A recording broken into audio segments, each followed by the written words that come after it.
Welcome back, ladies and gentlemen, to the Kratom Guy Show. I'm your host, Mike Overstreet, the Boston Kratom Guy. Welcome back to episode number 10. Guys, I'm so excited. I got the preview clips coming up in just a minute.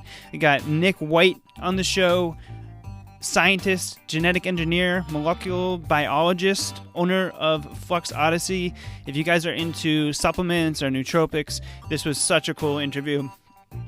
And next week, we got Joshua Arnold from Lethal Luxury out in Oregon. But why I am so excited, if you guys missed the last show, not only was it a great show with Dr. Uma, gave all the basics and more about medical marijuana. If you have any interest in medical marijuana, definitely check out the second half of the show. But if you missed the last show, you missed the major announcement. We are now sponsored. We are sponsored by Candid Orange Flavored Kratom. I can't say enough good things about Candid. The guys over there and what they're doing is just so amazing. We are so excited and proud to have Candid Flavored Kratom as our first sponsor. So let me tell you guys about Candid. They are revolutionizing the kratom industry, kratom extracts, with their orange flavored drink. And the reason why I say they're revolutionizing the industry is because, one, the drink just tastes great. It's orange flavored. It comes in this little pouch, super discreet, easy to use. It was a little sweet, but it's sweetened with stevia, which I like that. And I was able to judge how much I wanted. So I wanted a stronger drink, so I just used a little bit less water, put it in a water bottle, shook it up, and drank that. But I really like that if you wanted less, just use more water, and then you can sip it throughout the day. So if you guys don't see Candid Orange Flavored Kratom at your favorite retailer, make sure you tell them that you want Candid Flavored Kratom. And like last show, we're going to have a giveaway from Candid. So stay tuned. It will be somewhere in the show. Give you instructions on how to win that giveaway from Candid Orange Flavored Kratom. And here are those preview clips for this week's show. We got Nick White, like I mentioned, molecular biologist, owner of Flux Odyssey. And he's a friend, overall great dude. So knowledgeable. And this guy is taking supplements and nootropics to a whole nother level.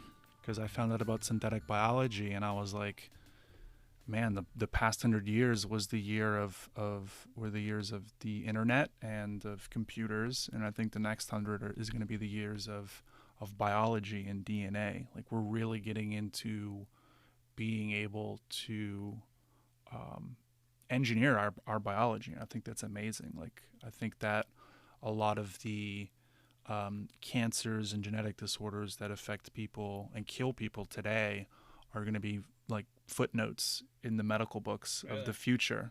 And on next week's show, we got Joshua Arnold from Lethal Luxury, the Kratom line. He's a cannabis and hemp consultant, which he's got a crazy story about the FDA and salmonella. Basically, it all came tumbling down February 2017 when we figured out that Tom had imported that stuff and slapped their labels on it. They came and rated our books. They rated every customer after that. I mean, they followed it like a disease. Oh, they got in big trouble. They were the big person attack. They had to go and pour bleach on every single. I mean, the FDA tracked down every batch order. The FDA, when they want to get someone, they do their job. And then coming up on the news, we got update. I went down to Maryland for House Bill 283, and it looks like a big win in Maryland. So we got that coming up. I have a whole update on that. We got action out in Missouri. Thailand is about to, it seems like, decriminalize Kratom. We got, it seems like, another big win in California. San Diego County tried to ban Kratom. And Oregon, we also have, it seems like the Kratom Consumer Protection Act is going to be pushed through in Oregon, and I believe Missouri, too. So we got all those and more coming up in Kratom news and current events. One of the reasons I'm so excited to have Candid as a sponsor is it's going to enable me to do so much more. I've already gotten some equipment with the first sponsor check. I don't like the way the call recording, the quality is going with Google Voice. So this is going to enable us to update to a conference call and video platform, starting the new website. That'll probably be in the next couple months, the Kratom Guy Show website, and update some equipment. And it really enables me to put out more content. Going to have a lot of YouTube content coming up. I filmed a few great interviews when I was down in Maryland. So we're going to have those coming up. And I'm going to start splitting up the show into different segments on YouTube.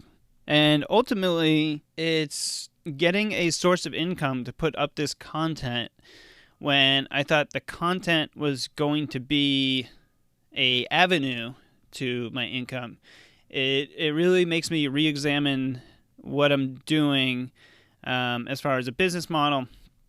And going down to Maryland and hearing all these people talk, it really solidified the fact that we should all be selling tested Kratom. The goal is now, I hate to give up my amazing source of Kratom, but right now I don't really have the resources to be testing every batch, to build a whole GMP compliant lab or going to a co-packer. I'm going to be moving towards selling already established brands products.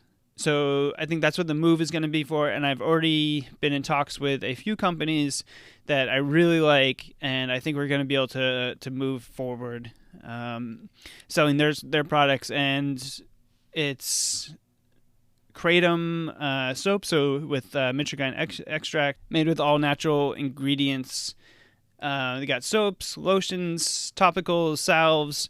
So I'm really hoping that we're going to be able to do a deal with them and partner with them to start selling their products, because I really like it. That's really the business update for me. It looks like we are going to be moving towards a U.S. supplier, so getting out of importing and basically selling already sealed packages. So come from a GMP or AKA GMP equivalent lab, sealed, and then I'll be able to sell it. Either they ship directly or sell it directly from our office. And I think that'll be a lot better. It's going to free me up to do a lot more content. This whole show has formed into something that I really never thought it would. And I got to say thank you to all of you that listen and subscribe. One of the best ways you can help us is, of course, monetary, but just subscribing. Subscribe, share, like it, and review, comment. It really helps with the algorithm, and so more people can see this. And the goal is to get Kratom in the hands of as many people that need it. So we're on a mission to keep Kratom legal, safe, and available for all. And that starts with you. So big thank you. And if you would like to contribute to the show, we got the website massherbalmarket.com. We're selling Kratom and a lot of cool shirts. Really get the conversation started. The Kratom saves lives, or Kratom changes lives. And of course, candied orange flavor Kratom. And our Patreon is up. So if you'd like to contribute, Kratom Guy Show, we got some really cool gifts if you contribute.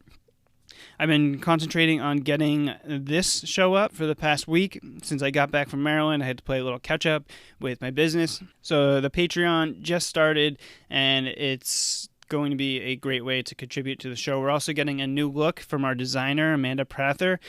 That existing logo that I have, that was from Fiverr, little dude, Kratom protest, fist in the air. Amanda is going to update that for us, and it's already looking so cool. So one of the great things about having a sponsor is we can update and upgrade the things that need to be updated. So that's really it for the business update. We're going to be moving towards no longer importing the Kratom ourselves and selling lab-compliant Kratom, and a lot more content. A lot more content's going to be up. Look out for on YouTube, and then we got the Patreon. And this would be a good time for a small disclaimer that neither myself nor any of my guests are medical professionals. Nothing we say should be considered medical advice, and you should always seek the advice of a physician or medical professional before taking anything. Any copyrighted material is used under fair use for education or criticism. Enjoy the show! Now it's time for Kratom news and current events. We got a lot to get through, so I'm going to try to breeze right through it. And I did make a update breaking down my trip to Maryland. Depending on how long this news segment takes, it will either follow the news or it's going to be its separate video on YouTube, because I got a lot of clips of my Maryland trip, and then I did a whole breakdown that I filmed in my living room, which I'm still not too sure how I feel about it. Still learning to be in front of the camera instead of behind it, but we got a lot to get through. So as always, the timeline will be in the description, so if you want to skip right over to Nick's interview, feel free.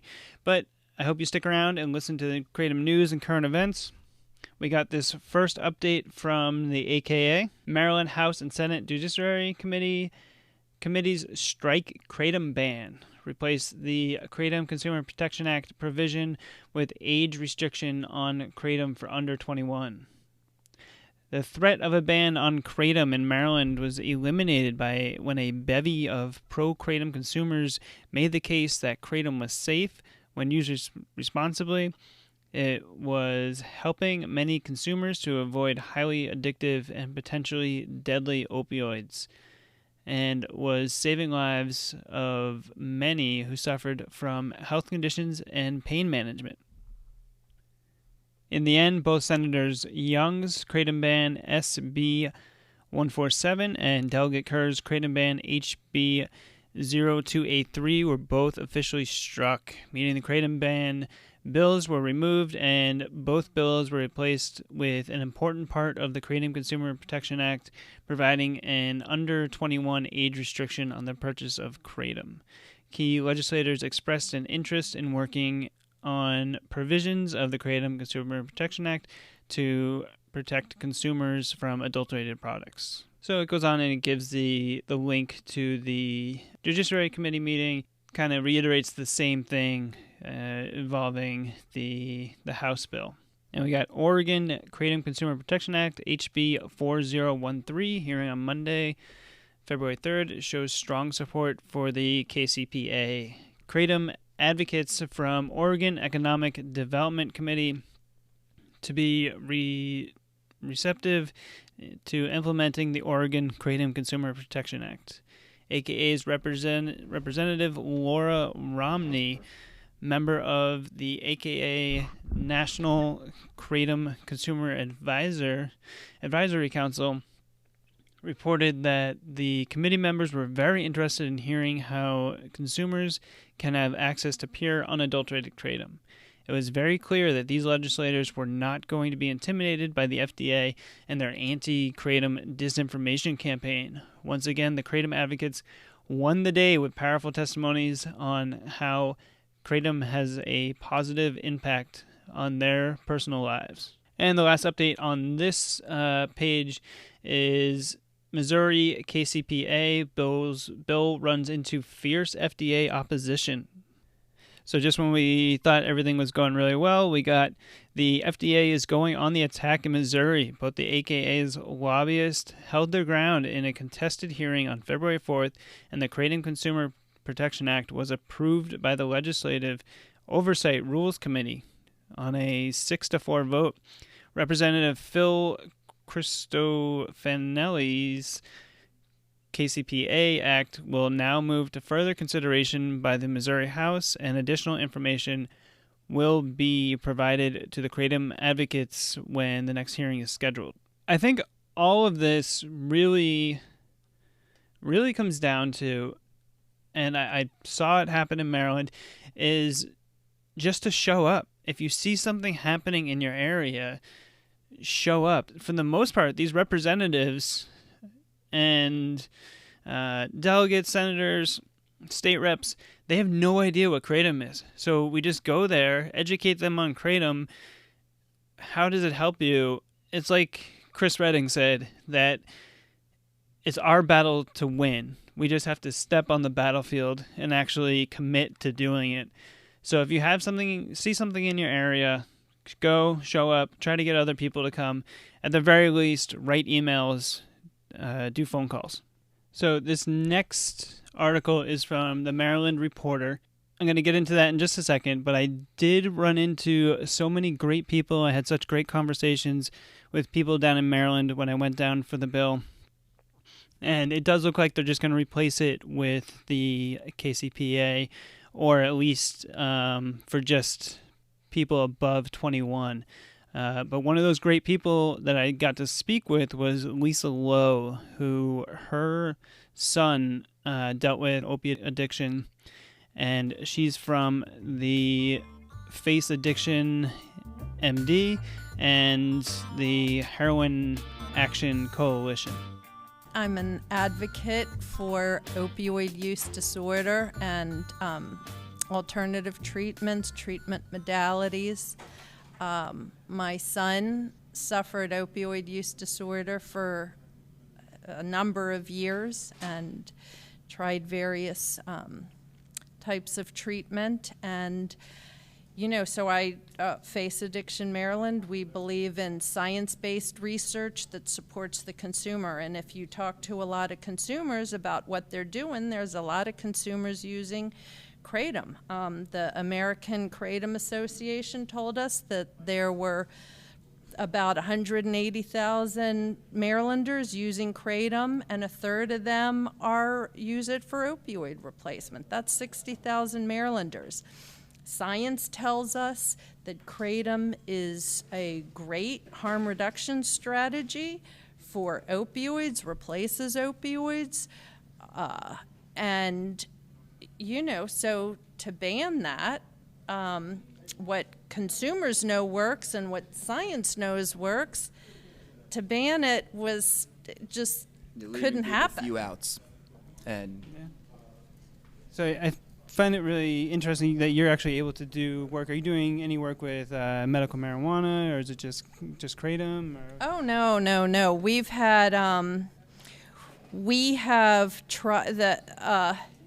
We followed medical cannabis legislation, and the law is already in place where if you have tried an opioid and it hasn't worked, you can then go and use medical cannabis. The only problem is that none of the treatment providers in Maryland will allow patients to come in using medical cannabis. Now, they will allow drugs, opioids with stronger side effects like methadone and buprenorphine. They can go in, Suboxone can go into treatment, but if you have a medical cannabis card and you want to go into treatment, for heroin or prescription opioids or something, or anything, even if you are using medical cannabis for pain, you can't get into a treatment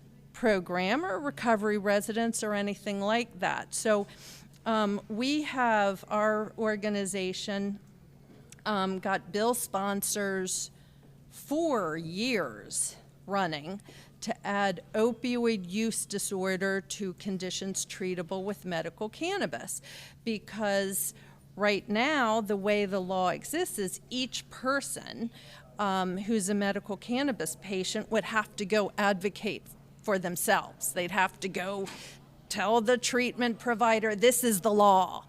I have a right to use medical cannabis in your program.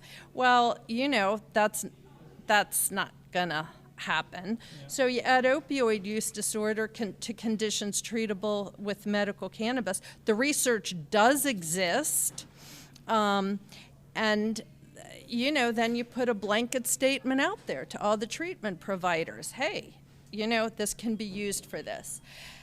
The problem was that when we brought that up in the legislature for past years, the methadone lobby came and opposed it, said there wasn't enough research, said it wasn't FDA approved.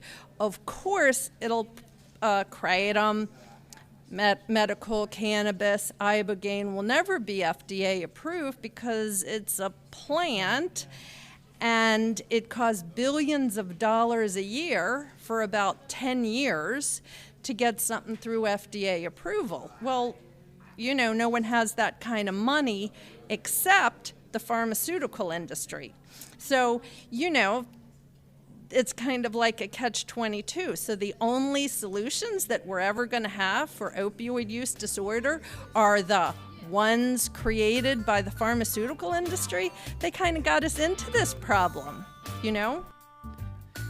So I did get a lot of other interviews and had some great conversations with even more people. And then I have a whole update that I did. So I don't think it's going to be in this episode. I'm going to see how long it takes to get through Kratom news and current events, but definitely be on the lookout on YouTube, and then just always follow me on Twitter, and that's where to see all of my updates. Whether I post video on YouTube, I'll announce it on Twitter. I'll post it on Twitter.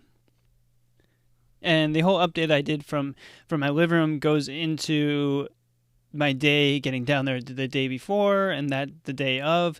And the big takeaway I got was to be flexible, because I had read this article. This article came out before I went down there on February 4th, and it's kind of a balanced article. It does have some pros in it, but I made the mistake. You just have to be flexible. If you're going to any of these hearings, just be ultra flexible, because I zeroed in on this article and basically countering the negative points on this article. And then the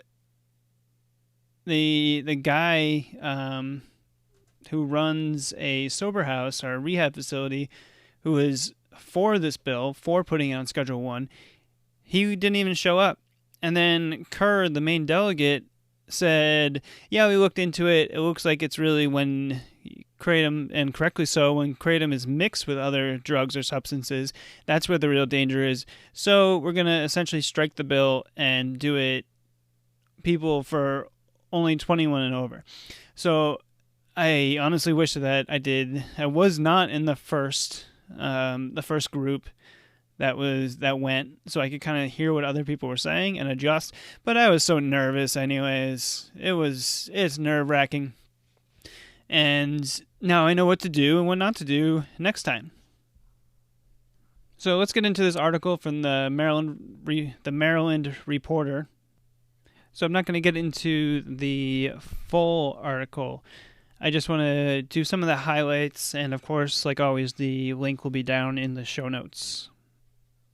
So it says, House Bill 283 would categorize kratom as among the most dangerous controlled substances in Maryland. A list that includes heroin, LSD, ecstasy, and hallucinogen called peyote, which is just ridiculous. These psychedelics have so much healing power, and to put it on the schedule is just ridiculous. But this Schedule 1 in Maryland, is above meth. Meth is Schedule 2, so they were saying that kratom would be more dangerous than meth. It goes on a little bit farther down. The FDA in 2019 advisory said that kratom will affect the same opioid brain receptors as morphine, appears to have properties that expose users to risk of addiction, abuse, and dependence. It's such a broad generalization of the opioid receptors and how they work, and how kratom reacts on a very specific G protein as a biased partial agonist. Very different than just saying it reacts on the same receptors, because so does nutmeg and milk and chocolate and coffee. All react to the same receptors containing opioid peptides.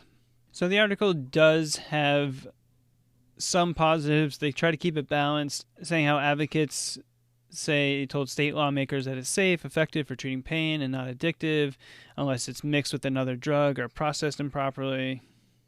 The Mac Haddow quote, some enterprising vendors spiking kratom to enhance sales because kratom does not give you a high.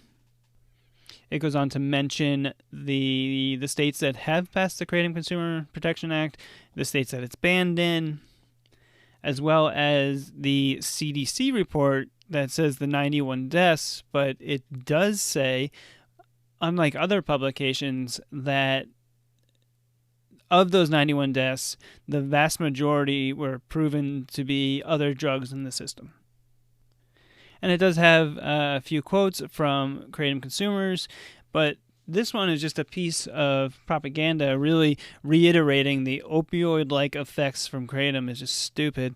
Maryland Poison Center Medical Director Josh King told Capitol News that it would be tough to regulate Kratom without it going through clinical trials. King said he doesn't recommend clinical trials due to concerns of abuse and reported opium-like effects from Kratom. It can't go through clinical trials because it's not a pill. No company is spending millions of dollars to do clinical trials on a plant that they can't profit from. Besides the NIH, which is finally doing some investigative work. Dr. McCurdy down in Florida, School of Pharmacy, working on, I'd love to get him on the show, to do work on the alkaloids, both singular and then the whole plant. Then it goes on, something that is natural isn't always safe, King said. This is a good example of that. This is a constant thing I'm hearing from Kratom opponents, that people that want to, saying that they're okay using violence against peaceful people because they are consuming a certain type of plant, that says, oh, just because it's natural doesn't mean it's safe. Nobody's saying that. No one is actually saying that has consumed Kratom. I haven't heard anybody say, I have consumed Kratom and I did it because it was natural, so I thought it was safe. It's just so stupid. Like, you're not going to go boil a cup of poison ivy tea. And then more propaganda. Delegate Ken Kerr of Frederick said he wanted to introduce the bill after hearing how a Frederick County citizen's family was torn apart from abuse of the drug. Where's the proof? Abuse of this drug or what drug? I'm not buying it. It has the dependency potential, the overdose potential, and it's a dangerous subject that deserves some attention, Kerr said. So then the middle of the article has some more quotes from advocates and activists and consumers. So it's actually kind of balanced. But what I want to get into is this bottom section. Sean Nicholson, the director of development for a recovery group based in Frederick called the Phoenix Foundation, counseled Kerr on introducing the bill. So it was actually this guy's bill. Told Kerr to put it in. A former opiate addict himself, Nicholson said there is not enough information on the benefits of Kratom to regulate it. Nicholson is working with Kerr on a project that would build a recovery high school in Frederick called the Phoenix Academy and lead structured living houses for addicts to provide sober living environments, he said. It's here we see the similar effects Kratom has to opioids. From my perspective, using Kratom as a detox for getting off opioids really has no positive results, said Nicholson. It's absolutely not the missing link. As a manager of a residential center for addicts, Nicholson said having someone who is experiencing similar side effects from opioids can produce unwanted distractions. He said effects of kratom that he's seen include constant nodding off and fading out of conversation, itching and scratching, and becoming more talkative and energized. I do have a question whether they're truly in recovery as they continue to be dependent on an addictive substance, Kerr told Capital News Service. So a lot to unpack there, but big part of it too that I didn't read up top was Kerr told the Capital News Service he wants to move forward with his version of the bill as drafted to list kratom in Schedule 1. So, and this is what I mean by being flexible, and I think bullet points is probably your best way to go. I wish I just had done bullet points because I was trying to unpack this whole article, and then Nicholson didn't even show up, and then Kerr immediately changed it. So I should have abandoned what I was going to say. But again, I was super nervous, and now I know what to do for next time. Basically, there's so much to unpack there. One is the conflict of interest with Kerr and Nicholson. It seems like it's going to be cutting into Nicholson's profits. So we know what that's all about. And talking about using kratom as detox to get off opioids has no positive results.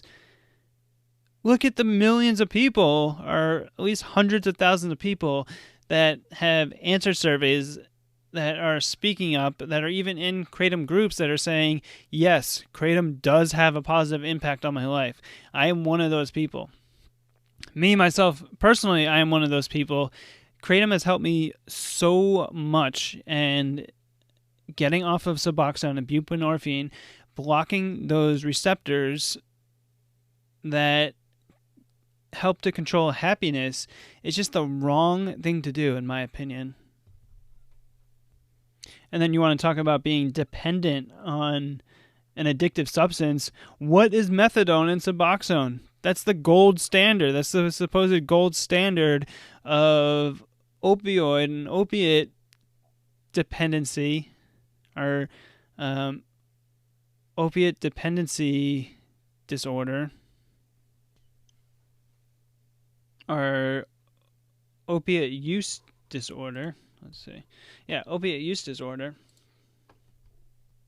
That it's okay to continue to be dependent on their drugs, but take something which all research is pointing to that it is a much safer, healthier alternative that is even a weaker partial agonist, that somehow that's not okay.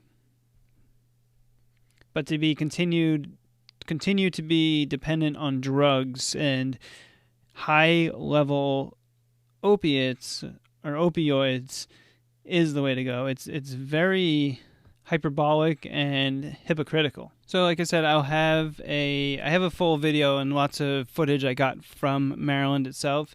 But a couple of things that a few of the delegates covered at the hearing was, one was asking for a warning label, which some companies that are complying with the AKA GMP equivalent are able to do, but it's a big risk if you're importing it. It's according to FDA Import Alert 5414, it's an unapproved food or drug. So to actually put directions and keep your consumer safe, to say this is how much I recommend taking, start at this dose, and actually giving instructions, can get you shut down. So nobody covered that, but I thought it was really interesting when she asked for warning labels, and everybody that I ran into is all for making people safer and providing a safe access to this very important plant. Another delegate made the comment about age restriction, that marijuana is federally illegal, but they are selling medical marijuana for medicinal purposes in Maryland. Medical marijuana, or actually medical cannabis.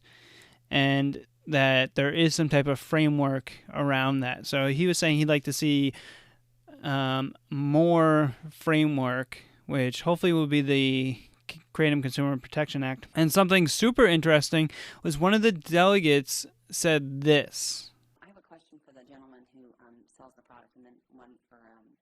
gentleman who represents the industry. Have you had families coming in looking to treat children with this? Because it seems to me like it might be a product that even the children might also benefit from, so I'm not sure why we're cutting them out completely.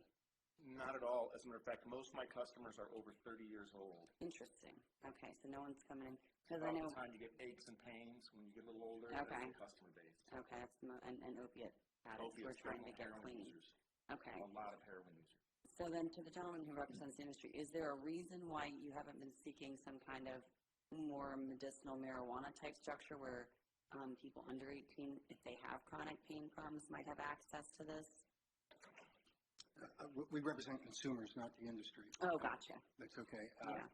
The reason the children do not use it, and we support the ban, by the way, because parents should be the one who make that decision, is that it tastes terrible. You literally will gag on it. And so children don't use it. And the other thing that, the only reason children go out on the street and buy illicit drugs is they want the euphoric high.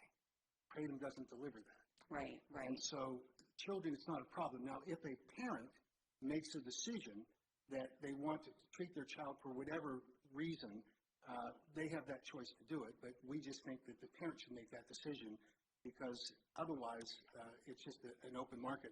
We support the Kratom Consumer Protection Act, which is a framework that bans adulterated kratom so Marylanders wouldn't have access to bad product and doesn't allow them to synthesize it and requires the manufacturers to have good manufacturing practices. And the most important thing is they have to label it.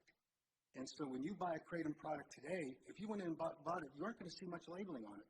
We think there should be. So if you do have an adverse reaction, like any other dietary supplement, you know who to go to and file the complaint against it for an adverse reaction report. Then it can be investigated. But if you have an adulterated product on the market the way it is today, you don't know who to go after, and you could die from it. And that's the problem that we want to clean up. Yeah, like any product. Yeah. Yes. Okay, great. Thank you very much. Mac Haddo handled that very nicely and just said, that's something that is going to be left up to the parents, that we think, it's really for adults only. But if you have a child that has a particular need, that's really up to the parents if the parents want to have the child consuming kratom. So I also have the link. It was in the AKA article, the legislative update, but I also have the link in the show notes if you want to see the whole hearing from HB 283 in Maryland. Overall, it was just great. So many people came out. I think it was 40 or 41 of us that came out to oppose the bill and just got to meet some really amazing people, some really cool business owners that are doing the right thing, are working to do the right thing. And so many people with so many different stories from all walks of life all came out to help fight to keep kratom legal. And from all accounts, it looks like we won. So this next article, I'm going to leave it in the show notes. I'm actually not going to get into it, but it was a decent article from Route 50, Connecting State and Local Government Leaders. This site I never heard of before.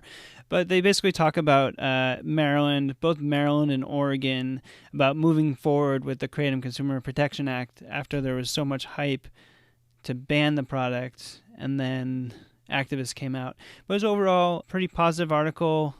I really don't feel like I need to get into it because a lot of it repeats Maryland, the previous Maryland article. But check it out. I thought it was good to include in the show notes. So this next article from CBS affiliate KFZS in Missouri. Missouri lawmaker proposes bill to ban kratom. Cape Girardeau, Missouri. And Missouri lawmakers trying to blacklist the drug kratom, but people who use it in the heartland are coming to its defense. The U.S. FDA is still warning consumers not to use kratom, also known as Michigan speciosa, a medical plant grown in Southeast Asia. Senator Bob Under of St. Charles proposed SB 765, which would make kratom a Schedule I substance, potentially putting it at the same level as ecstasy, heroin, and meth. Those are some major drugs. Kratom is not that, said Nicolette Husk. Husk, a mother of 3, also suffers from severe anxiety and is a daily user of Kratom. I like to say consumer, but it's an article. I'm able to wake up every morning, go about my day, live like a normal person, and I don't feel like I took anything, Husk said. If they were to ban Kratom, that would ultimately take away thousands of people's livelihoods from them. 2 years ago, Husk switched her daily treatment plan from taking several prescription drugs to just 2 doses of Kratom. I mean, I don't, unless they're bought and paid for by the FDA or Big Pharma, I don't see how that's like not the most impressive thing ever. People are ditching their proven harmful and deadly prescriptions to take a couple doses of Kratom per day. It's just unreal, and it's so amazing. So many people are getting their lives back with Kratom. For me, this is a better option because it is natural. It is plant-based, Husk said. I have the option of going to the grocery store to buy organic products. Then why should I not have that option when it comes to getting a supplement? So this is like the closest I see that someone's like, oh, it's natural, so I wanted to take it because it was natural. She's not saying because it's natural, it's automatically safe. It's saying that she wanted a safer, natural alternative. So the article goes on about the normal FDA warnings about they said that it's Kratom's opioid-like properties and to stay away from it. But then another positive point, Ashley Bollinger works at Karmic Genesis and disagrees with the FDA warnings. Anything can be addictive. I mean, coffee is addictive, Bollinger said. Kratom is helpful, yet it reacts with the same opioid receptors in the brain. But it's also a more natural alternative to taking your pain pills. She went on to say that the store in Cape Girardeau sells Kratom to people with a variety of ailments and ages. People come in every day, anywhere from 20 to 70 years old, people dealing with pain, anxiety, PTSD, and arthritis, Bollinger said. So it goes on about the FDA sent warning labels to 2 distributors last year that were doing unproven claims for the product labels and their ability to treat opiate addiction, anxiety, pain, depression, and cancer. And this is something that people should not be doing, is making medical claims. But it's really hard to talk about the benefits of Kratom and not talk about the medical benefits of it. So the article finishes up that Bollinger hopes that Senate Bill 765 does not move forward and instead supports the Kratom Consumer Protection Act, which is passed in other states like Georgia and Utah. Instead of an outright ban, the act aims to make Kratom products safer. It would pretty much be like a Surgeon General warning, Bollinger said, so that we can make sure everything is still regulated, but it's still available for customers and everyone that needs it. So that's it for that article. The next one, I'm not going to go over them all or put them down in the show notes, but it's this article from WGAL 8 in Pennsylvania, a NBC affiliate. So I've come across so many different hit pieces from WGAL Pennsylvania. Then researching for this week's show, I looked it up. It must have been like 4 different articles back to back that it's all Kratom hit pieces.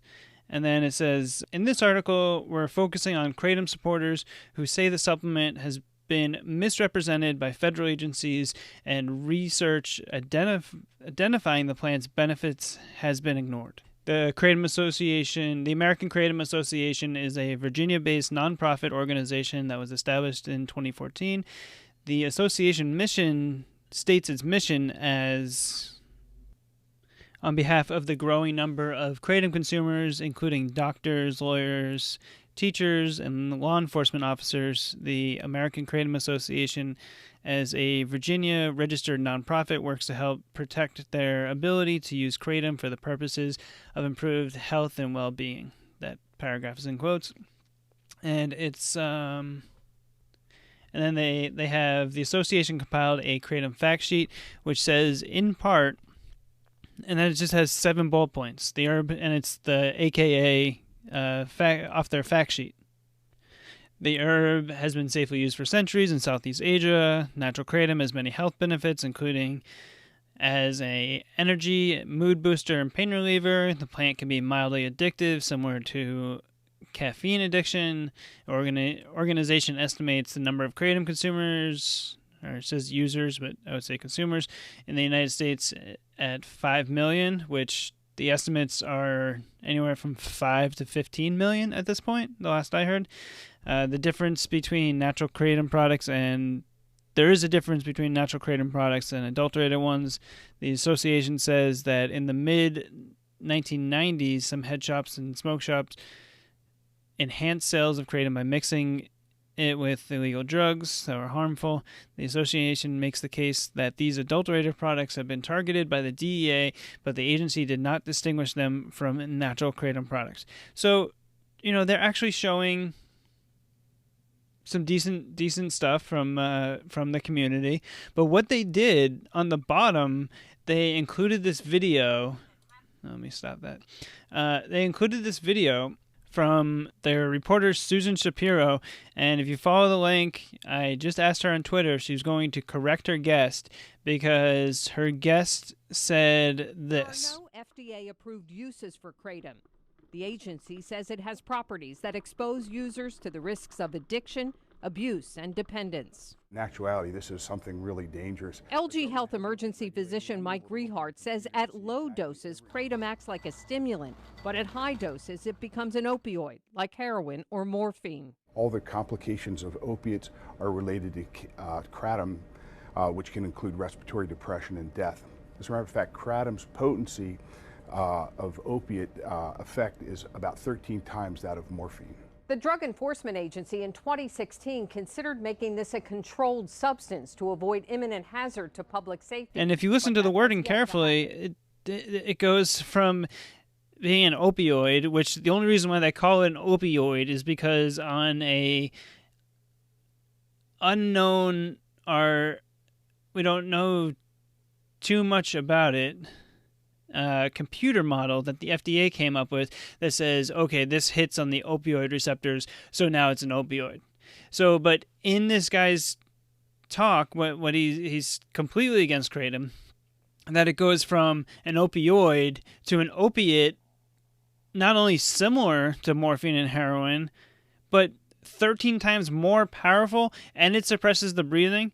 So I just tweeted Susan Shapiro to ask her if she was going to look up or fact check her guess, because this is harmful reporting that could hurt somebody, especially someone who's considering consuming kratom, and then they don't want to do it because they saw some of these hit pieces, and then that's followed up by an anonymous person that says, "Oh yeah, I used kratom and it was the worst ever." Not talking about his history of opiate addiction and how long he had been off of opiates, or how much he said he was doing, like 60 grams a day of kratom. Dude, that's too much. So that's it for that article.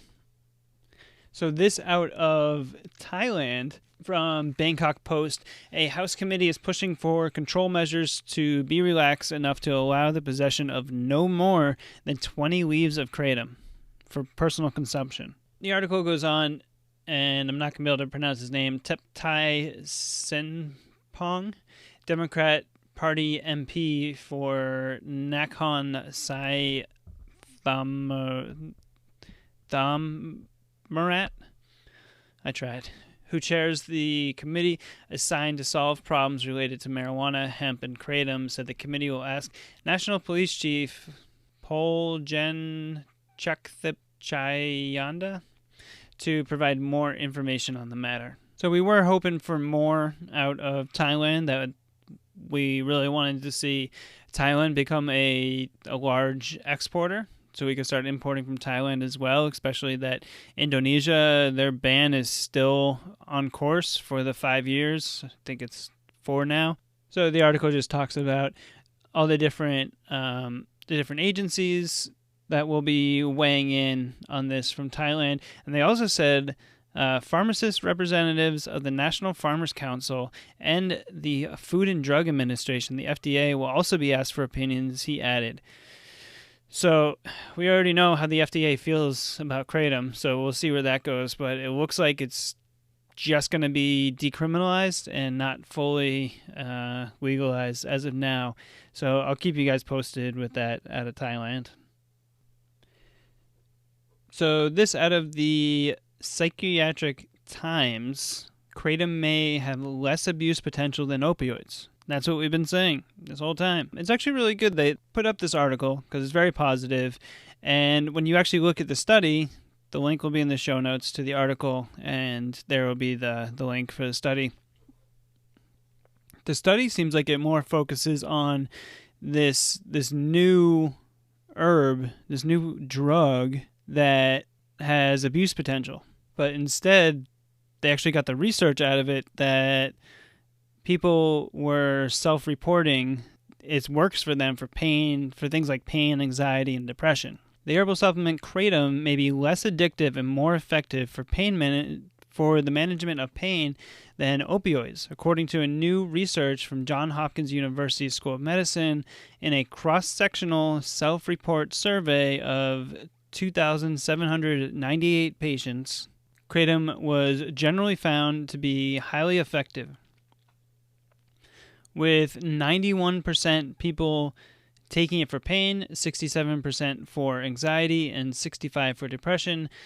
Others take Kratom to reduce opioid cravings and withdrawals. Lead author Albert Garcia Ramu, PhD, cautions more research is needed before endorsement of Kratom, but a total ban with little data is not warranted. Smart guy. There's high likelihood that banning Kratom or its constituents would compel individuals who are presently using Kratom for pain relief or opioid use reduction to return to using prescription or illicit opioids with a known risk of dependence and possible legal overdose. So I think that's great. I think it's really positive, and they seem to be reporting the facts. You know, people are using this to help with different ailments. More research is needed. If we stop the research and suddenly ban it and criminalize everyone that wants to use Kratom, if it's in Schedule 1, it can't be researched. And then, yes, people are going to go back to either prescription pills or illicit opioids. And what happens when you don't have any tolerance and people go back to the old tolerance, that the old amount that they were doing prior to stopping opiates, is there's a very high risk of overdose, a lethal overdose. So overall, great article from the Psychiatric Times. So we got this next update from the AKA. So this was from February 7th. Dear California Kratom Warriors, we need your help today to stop potential ban in San Diego County. On Tuesday, the San Diego County Board of Supervisors will be meeting to discuss declaring Kratom a public nuisance, which would lead to a full Kratom ban. You know, we need to start calling these bans what they are, because it's not a ban, it's the criminalization of people that are consuming Kratom. Make no mistake, if this ban passes, others will follow in California. So then they have the link to read the agenda. We need your help with 2 actions. Please take a minute and send an email to the entire Board of Supervisors. Ask them to please keep Kratom legal and to work with the AKA to pass regulations that protect Kratom consumers. And then 2, if you're in the area, please attend the meeting on Tuesday, which did happen. And the result of that, it looks like, because it's currently banned in San Diego, and what they were trying to do was extend it to the county. And this is, I think the sheriff can just do this, and like, it's all these weird roundabout ways to say, instead of making it Schedule 1, create a public nuisance, declare it a public nuisance. And then if you look at their sheet, because you can read the agenda, and it's the result was pushback. So as far as I know, they haven't backed off completely, but it looks like they're asking for more information because apparently a bunch of Kratom consumers did show up, and the emails are all public knowledge, so they post them all. There must have been hundreds, if not thousands, of emails from Kratom consumers. It's really great. So if you look in their Board of Supervisors paperwork, I'll have the link down in the show notes, declaring Kratom a public nuisance in the unincorporated area of the county, districts, all. And it goes into overview about what Kratom is. Sold as a treatment for panic attacks. It's the first I've heard of that. But it's basically this little Kratom hit piece that says, according to San Diego County Medical Examiner's Office, mitragynine, the active ingredient in Kratom, has been associated with 10 deaths from 2014 to 2018. Associated. What does that even mean? In addition, the FDA, to the FDA warnings, the city of San Diego banned the sale, possession, and distribution of Kratom in 2016, which that was 2016 in the Kratom scare, the hysteria that was happening, that some counties, states, cities decided to ban it, preemptive ban it, not knowing anything about it, or that it got lumped in because it was sold next to spice or adulterated product. The recommendation, Supervisor Diane Jacob, Sheriff Bill Gore, and District Attorney Summer Stefan direct the Chief of Administration Officer to return to the board within 30 days with a proposal ordinance amended declaring mitragynine and 7-hydroxy, mitragynine to be a public nuisance and the subject of civil abatement in the unincorporated area. But then you go down, and they're supposed to have all these parts filled out, but it says fiscal impact, NA, business impact statement, NA, advisory board statement, NA. Then it goes right into the background of what Kratom is, but I thought this is a very important part of it. In 2012, the Board of Supervisors approved an action declaring synthetic stimulants and cannabinoids a public nuisance in the unincorporated area. This action was necessary to provide us with every tool available to combat the unfortunate increasing popularity of dangerous stimulants sold and used in our communities. Unfortunately, the action did not include the prohibition of mitragynine and 7-hydroxy, the active ingredients in Kratom. Yeah, it didn't include it because they're not synthetic. So ultimately, it looks like Kratom consumers push back, and it seems like we're really gonna win in San Diego. But if I hear anything else about that, I will keep you posted. So then this last article to finish out the Kratom news and current events, we have in Oregon an opinion piece from the Register Guard, but the article is 4 bills that deserve passage. So I guess some of the bills did not clear the House or Senate this last round, and this article goes into the different bills that they want to see push forward, and they got it right here. The Kratom Consumer Protection Act was one of them. So at the end of the article it says, as for Kratom, HB 4013 is a bipartisan proposal to institute Oregon's first regulations on the popular herbal drug, which has been banned in some states and foreign countries. The FDA warns against Kratom, which can act as a stimulant, a sedative, or a route to euphoric high. Stupid. In the absence of actual federal regulations, Oregon legislators should get off the sidelines and act. Even the American Kratom Association supports government oversight. The bill would quite reasonably block the sale of Kratom to anyone under 21. It also would mandate state standards for testing and labeling Kratom and would require manufacturers to sell and disclose each product's ingredients.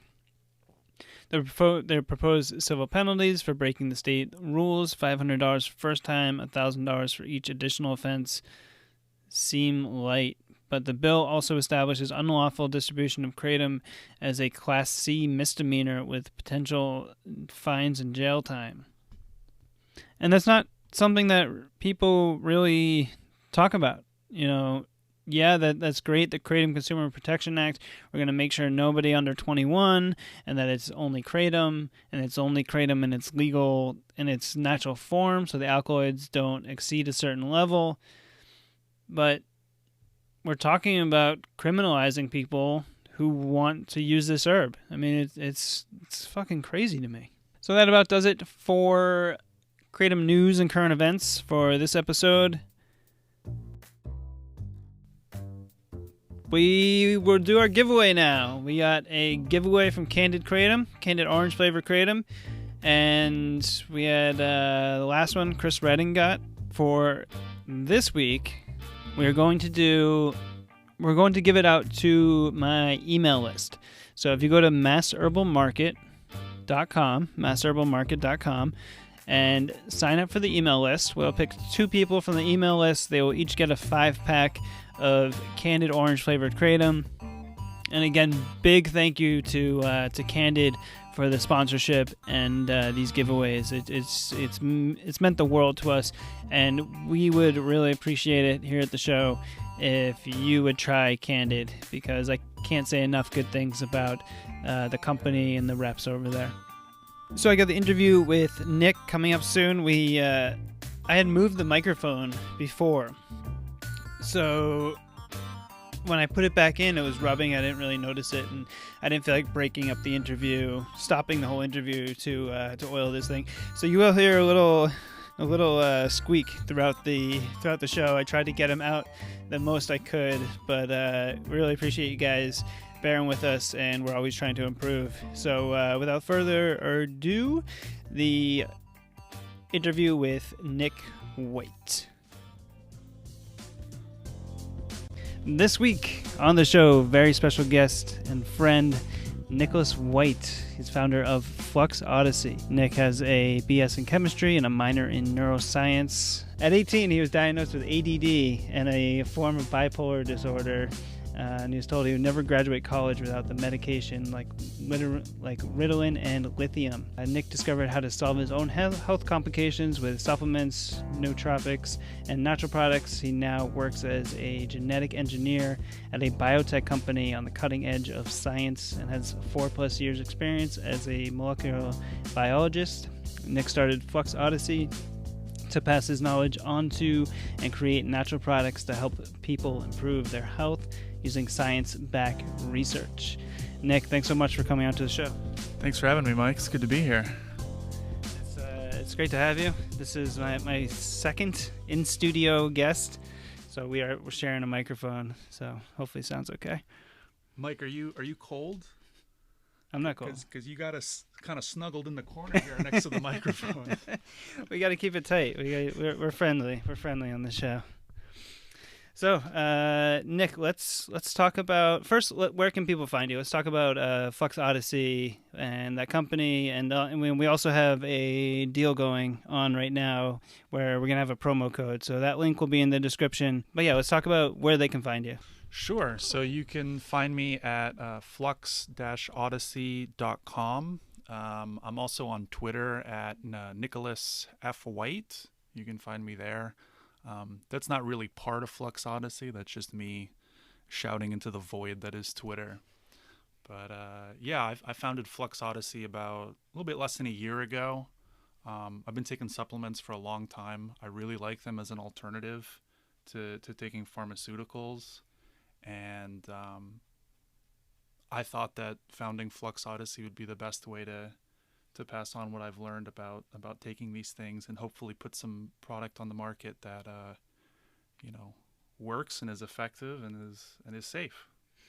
Yeah, so that's flux-odyssey.com, and I was able to try their flagship product, the Golden Hour, which was great. It was I noticed I'm very susceptible to any type of speedy product, so it kind of hit me hard, like a I don't know, it's kind of hard to describe. Maybe like a jitter-free caffeine. It did get me to focus, and I did see increased energy, but it might have been a little bit too much for me. we can get later into the science, but do you want to talk about that golden hour and why you put those together and what the supplements are that are in there, stuff like that? Yeah, sure. So the first product, Golden Hour, I wanted to make a cognitive supplement that wasn't going to be too strong for people. I wanted it to be something that you could take daily, long term, with very few, if any, side effects, that was very safe. So for me personally, this is actually quite mild, but I wanted to start with something that I knew people were really going to enjoy. So you can take it with caffeine, you can take it with a lot of different compounds, and we can talk about some of the science, but essentially it's a blend of a few different what are called adaptogens. So these are plant extracts, actually somewhat similar to Kratom, but it's a blend of ashwagandha, Bacopa monnieri, Alpinia galanga, 5-HTP, and black pepper extract. And I can talk a bit more about those, but the ashwagandha and 5-HTP are very relaxing and calming. You know, one of the downsides to taking anything that's going to raise your energy levels and focus is if you take too much, you can get the jitters, you can get anxious, and as you were mentioning, you know, you're particularly sensitive to that sort of thing. The Bacopa monnieri is a great supplement for memory and energy. The Alpina galanga I really love because it sort of synergizes with caffeine. It's a very good energizing supplement. And then the black pepper extract is interesting because it contains a compound called piperine, which inhibits your CYP450 enzyme. So it basically allows all of the active ingredients in the blend to remain in your system longer and be more potent. But yeah, so only 5 ingredients. We didn't want to put in any caffeine or anything that wasn't going to be effective. Everything is at the effective dose. And by effective dose, I mean that for one, all of these compounds are proprietary. The reason why I picked proprietary compounds is because they standardize them to the concentration, to a regular concentration of the active ingredients, and there's like a lot better quality control. A lot of times when you buy supplements, you know, they're just throwing in like random stuff from China or wherever, and the QC is not great. And the other thing is that a lot of supplement companies will throw in like 20 ingredients, but they're in a proprietary blend. So be like, all right, well, in our proprietary blend, there's 200 milligrams of this stuff, but they don't tell you how much of the ingredients is in it. Yeah. So you have no idea. They could have thrown in like, you know, half a milligram, and they're like, oh yeah, we included lion's mane. That's all BS. So I worked with this guy, Curtis, who's been in the industry for more than 20 years to formulate this. This went through a lot of iterations, like months and months of going back and forth and figuring out what was going to be the most effective blend, and then working with manufacturers at Leaf Labs to figure out like, yeah, I wanted to make something good. The supplement market is definitely sort of saturated, and unfortunately a lot of the products are either ineffective or just not good. So the people that have tried this, I've had a lot of good reviews. One person remarked that it reminded him of like an ADD medication that wasn't stimulating-y, if that makes any sense. He's like, it's not like Ritalin or anything. It's not gonna. This is not a limitless pill. This is something that you can take for months, and it's just gonna give you a little bit of that extra edge to get through the day. So yeah. Nice. Yeah, like you said, we can talk more about the science behind it, but let's talk about your background, who you are, where you're from, why you got into this. Oh, but before we go further, what got you into Kratom? Because I met you through local Kratom sales, and you're a Kratom consumer, and we kind of just hit it off. But what got you into Kratom? Yeah, for sure. This will actually be good because I can go into a little bit of my background too. And by the way, if I sound nervous, this is my first podcast, so you're doing great, Nick. Thank you, Mike. I moved here about a year and a half ago after I graduated from UNC Asheville, where I got my degree in biochemistry. And I found a job up here in Boston working at a genetic engineering company. But I started taking Kratom down in Asheville, North Carolina, and they have a kava and Kratom bar called Noble Kava that is really well done. I really admire their business. They got a good thing going. They've gone through several different storefronts, and the people who work there really care about kava and Kratom. They're not just trying to make a quick buck. And like all the people who tend the bar take it themselves, and they know a lot about the culture and history behind it. And so my friend John and I would go there after school to do chemistry homework, because I've taken coffee for a long time, and this was right around the time when I was starting to get into nootropics. So I was trying out Noopept, which is an interesting compound. What's that? What is Noopept? Noopept is a small peptide that the Russians invented for their astronauts so they could perform better in space. It's a really cool the history behind it, but it's fairly mild. It's a nootropic is a compound. I forget the guy who came up with the term, but essentially they're compounds that you can take that improve cognitive performance and brain health long term. So something like Ritalin or Adderall is not a nootropic, because you take it and you get the effects, but then afterwards it's out of your system. Noopept, you take it, you get the effects, and it's out of your system, but it does improve cognitive health long term. So they were looking at it for disorders like Alzheimer's. Oh. So anyways, I met Mike here in Boston. I didn't want to keep buying Kratom from random head shops. I forget how exactly we met, but I was really impressed with the fact that you were going straight to the source and not going through random middlemen. And yeah, Mike's a really good guy, and I can't recommend his product highly enough. He's got a big selection of Kratom, and I've liked almost everything I've tried. So yeah. Thank you. So yeah, what did get you into Kratom? Because I know in the intro you said you were diagnosed with ADD and the other form of bipolar that I couldn't pronounce. You can do it. I believe in you. The cyclothymia. Cyclothymia. Yeah. I still can't do it. Oh man, Latin, all that good stuff. Yeah. So the reason I took Kratom, I was taking it at low doses as a stimulant. As your listeners may or may not know, Kratom is sort of related to coffee, and at lower doses, it basically is dopaminergic. So ADD, one of the features is that you have decreased dopamine in your frontal lobe, your prefrontal cortex, and that's where your brain is doing what are called executive actions. So any sort of decision making, especially focusing on a particular task, happens there. Mm-hmm. And since if you have a lack of dopamine there, it makes it really hard to focus. So one of the great effects I got out of Kratom was that it was sort of like coffee for me.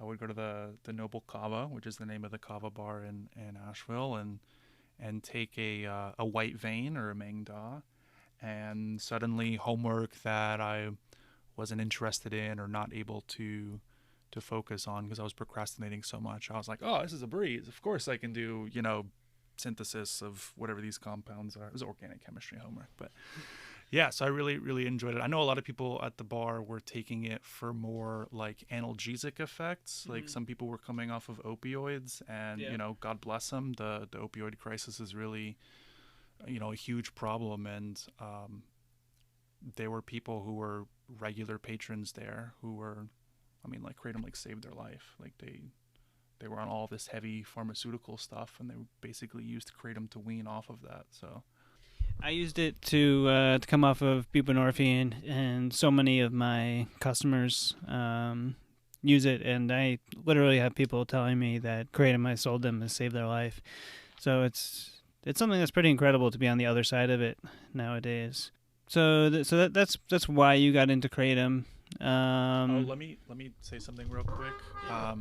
I am not a doctor, and I do not recommend taking Kratom to treat any sort of disease or illness. I can't say that anything like Kratom or Golden Hour is going to treat your ADD or cyclothymia, and that's basically for FDA legal reasons. Like, do your own research, look into it, but yeah, I mean I always play a disclaimer at the beginning, but it is important to note that neither myself nor Nick are doctors or medical professionals, and we cannot give medical advice, and you should definitely go seek the advice of a medical professional before taking anything. And I advise people to not take Kratom. I take Kratom, and it really helps me, but don't take it. Let's talk about being a molecular biologist, because we often get in conversations about the different genetic makeups of like cannabis or kratom, and we were talking today on the WhatsApp group. If you want to become part of the Boston Kratom WhatsApp group, just send me a message and I can add you on there.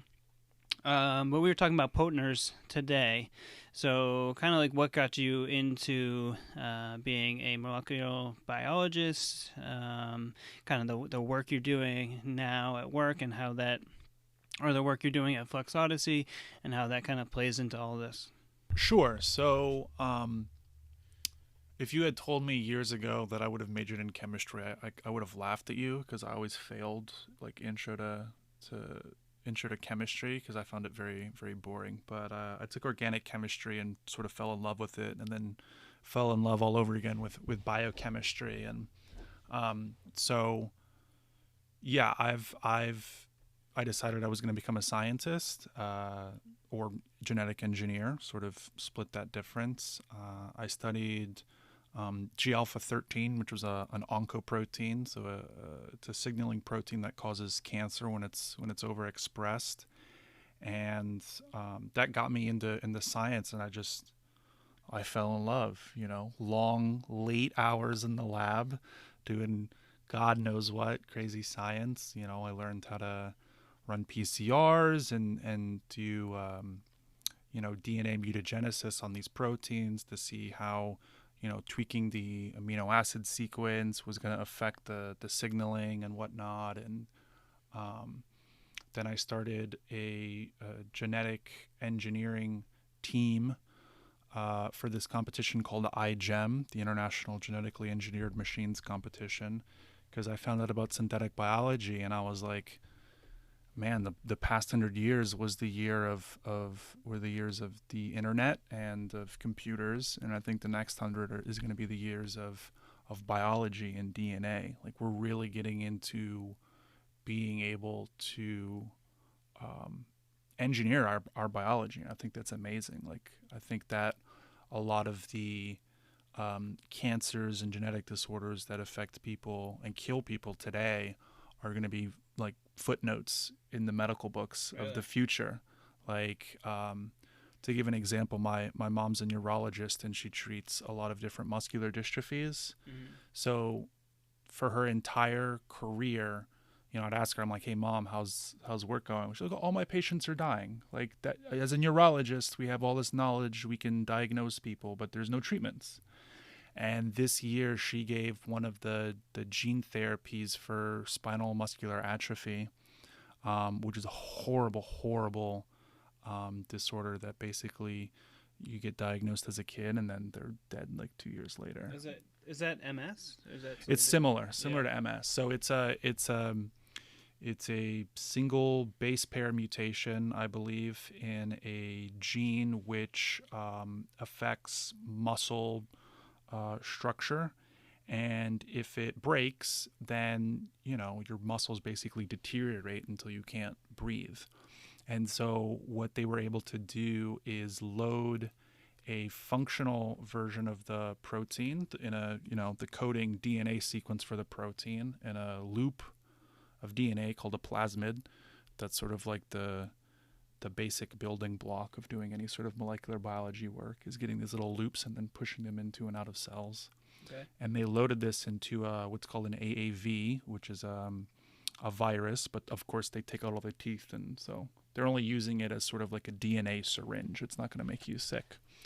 And then they transfect, which is a scary word, but it basically just means they put the AAV with the plasmid into these kids with spinal muscular atrophy, and one of the kids just celebrated his second Christmas. I mean, these kids are like sitting up and walking and laughing, and like it's mind-blowing stuff. It's something that used to be deadly. I mean, we were talking about that a couple weeks ago, how splicing genes and doing stuff of that nature for cancer, that you think it's really going to help a lot of people, cancer patients.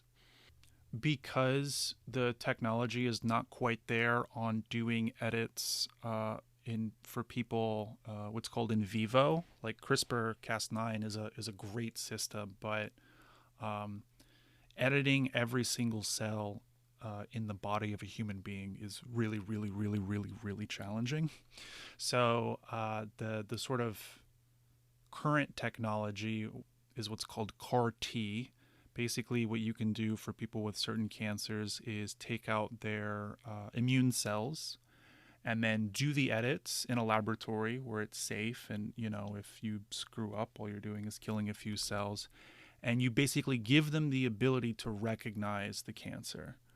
And once they can recognize the cancer, you reintroduce those cells into the patient.